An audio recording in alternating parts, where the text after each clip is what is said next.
Nailigtas sa isang Chinese sa nakakandadong gusali sa isang Pogo Hub sa Pampanga. May ulat si CJ Torida.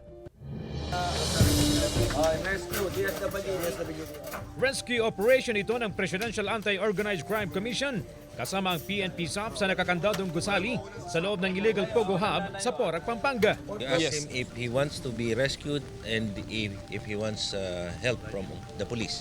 他们是问，如果是你是需要他们警察的帮助对吗？你需要警察来帮助你对吗？对。Yeah.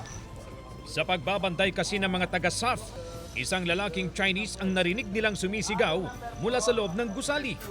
Gamit ang bolt cutter, sinira ang kandado ng gusali kung nasaan ang Chinese. Pagpasok, dumiretso patungo sa ika-4 na palapag ang mga otoridad kung saan nakakulong ang lalaki.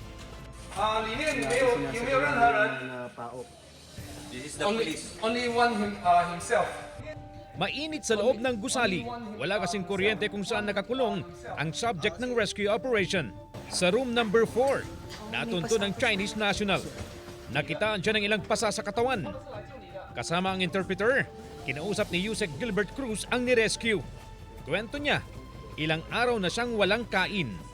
He said he has been detained in this room for more than 10 days. 10 days already. That's why some of the bruises. Sinasaktan din daw siya ng mga nagkulong sa kanya roon. Matapos maisagawa ang rescue operation, isinakay sa ambulansya ang lalaki para madala sa ospital.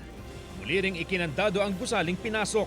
Nito mga nakaraang araw, nailigtas din ang ilang individual sa ibang gusali ng Lucky South 99 Pogo na niraid ng PAOK. Patuloy ang investigasyon ng mga otoridad kung paano patuloy na nakapag-operate ang Pogo Hub kahit walang lisensya.